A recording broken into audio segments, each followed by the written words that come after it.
Good morning, everybody. It's Clay on the trail again. I'm back up at Christmas Meadows trailhead. It's May 8th.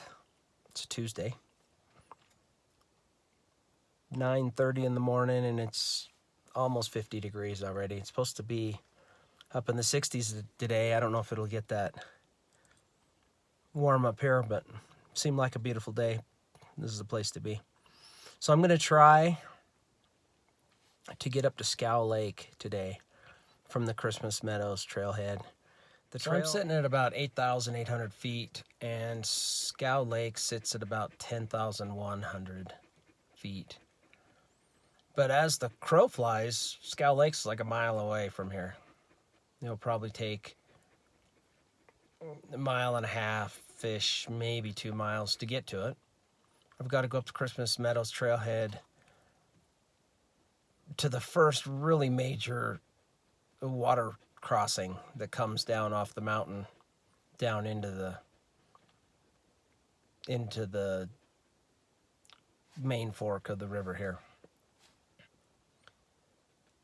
The Scow Lake trailhead normally comes off of it's the Boundary Creek trail off of the East Fork of the Bear River, and it would be 2.5, 3 miles to get into it. And a pretty steady climb, but not near as steep as what I'm about to do. And as far as I know, I don't know that there's a trail up here. We're just going bushwhacking, which is something I'd rather do anyway. So let's go along, see what happens. So with the sun glare, this might be hard to see, but there's this saddle, and then the mountain, and then this other saddle on this side. This is where I'm headed, but I bailed off the Christmas Tree Meadows trail about parallel with this saddle, and I'm just bushwhacking. There's a ton of down timber, soft spots of snow.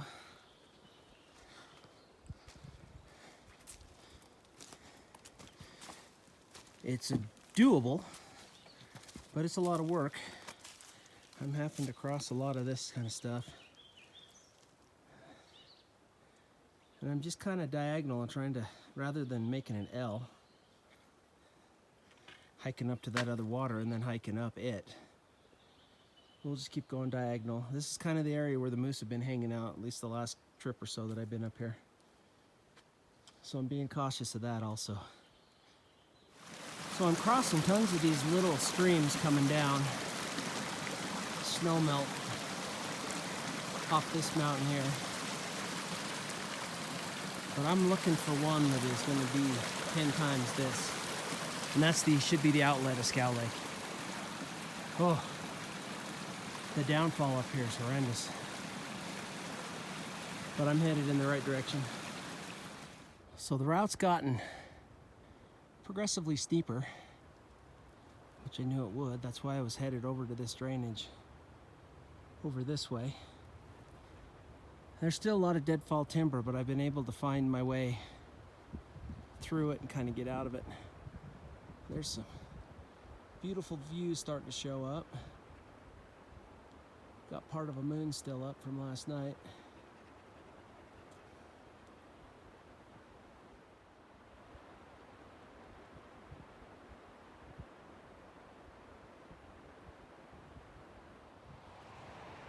So I swatted my first mosquito of the year, in the mountains anyway. Pretty good sized one. I've seen one other one flying around, but that's it. So I guess the season of no bugs is over. Man, the views just keep getting better and better. That'd be Osler Peak right there. That'd be the peak of it. So we come across. That'd be the saddle there in the center that heads over to Agassiz, or Agassiz, is my guess.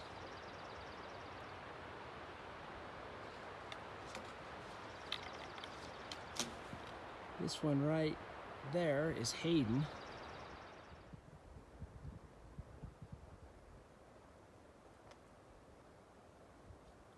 So the last 2,000 or so feet have just kind of been up this little finger on the edge of this mountain here.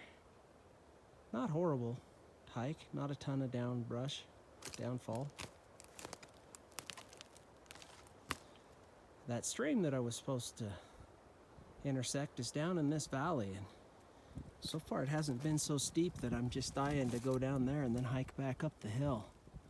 I'm just kind of making my way up here. I'm 2,200 feet from the lake as the crow flies, but I don't. So I'm just working my way through the brush.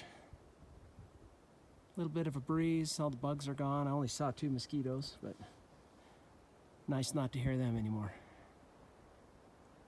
So I'm about 700 feet from Scow Lake, straight ahead that way. I finally had to stop and put my snowshoes on.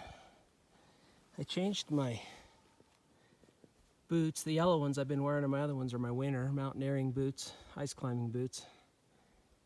These ones are my summer mountaineering boots. Still running into snow though. I have wool socks on. My feet are still warm. Even with my snowshoes on, I'm still sinking quite a bit. If I can stay in amongst the shadows, it's a lot harder than I stay on top. I love the mountains this time of year.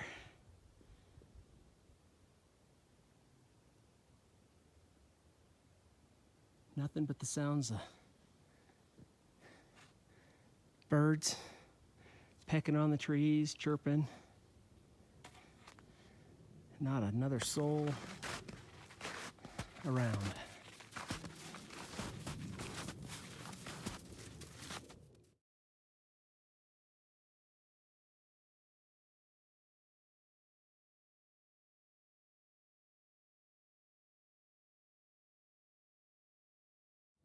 Well, I made it. I expected it to be frozen over, and it is. Outlet's starting to break open.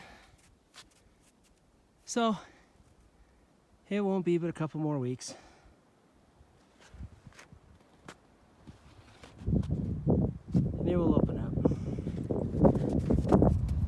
So it was just a couple minutes to noon when I made it up here.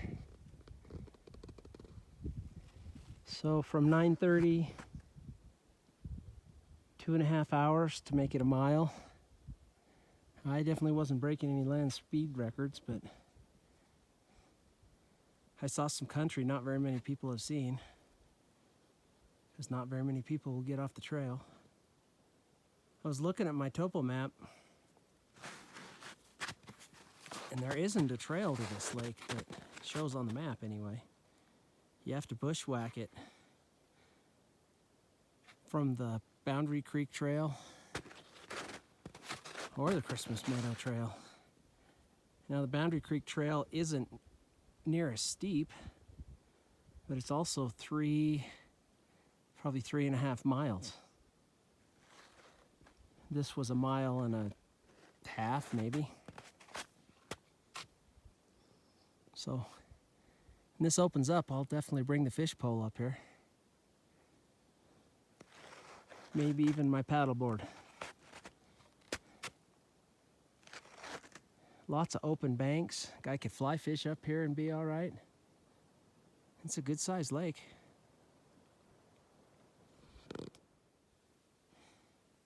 So if I'm detailing this out on my map right in the center, that's Ostler Peak. And just to the right of it, now center, is Spread Eagle Peak. Now I am hoping this summer, if I can fit it in, I'm gonna go up Christmas Meadows, or up Naturalist Basin, and spend the night up on top, hit Spread Eagle Peak,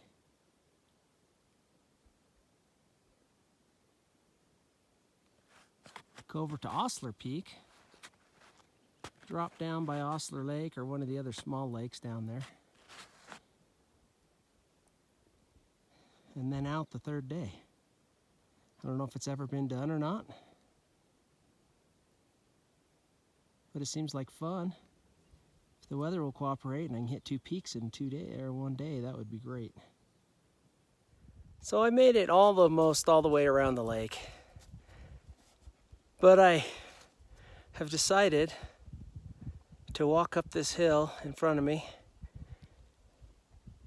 and then just drop down in. It ought to put me right on top of my truck. I shouldn't even have to hike much of the Christmas Meadows trail to get back to it. And I ended up pretty much walking straight up the hill. I didn't ever make it to that other creek. Somewhat of a diagonal, but he'll be close.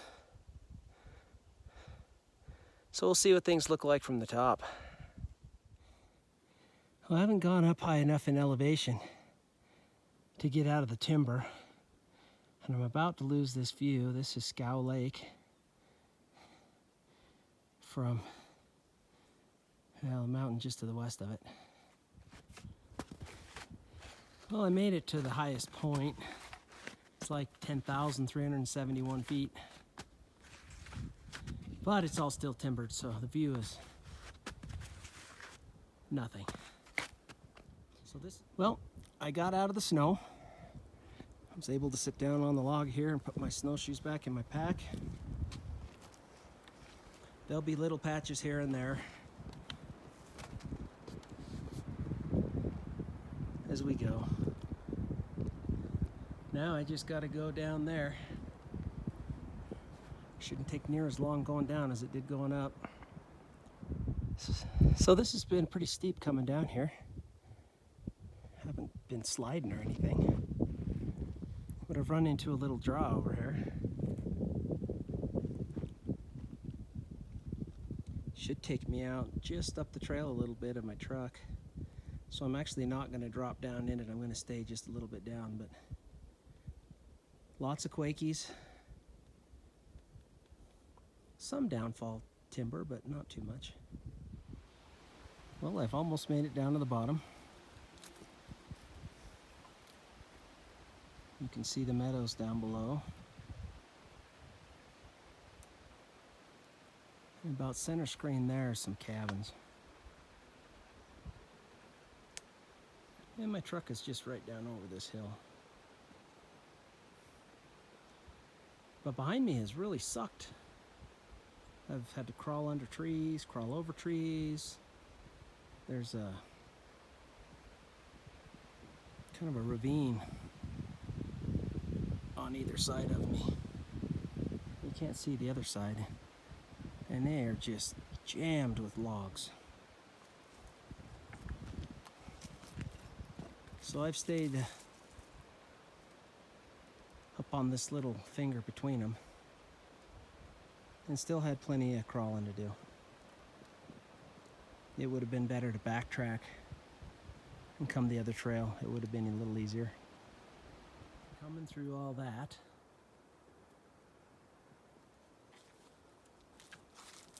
I can see right through there is the parking lot.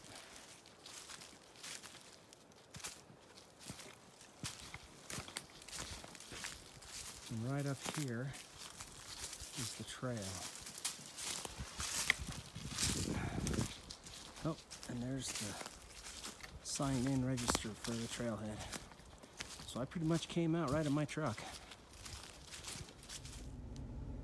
Alright, so I made it down, back to my truck. It's 2:30. My weather gauge is trying to tell me it's 49 degrees, but it feels hotter than that, but maybe that's it. So what did I learn? Scow Lake's a beautiful lake. I want to go back. I don't want to go catch some fish there. Would I go that way again? The way I went up, yes. The way I went down, no. If I had any bigger pack on, that would have been pretty dangerous. But I had an adventure, and that's what it's all about to me. So thanks for watching. If you're enjoying what I'm doing, please like my videos, subscribe to my page, and it helps if you comment. I'll answer you back. Thanks.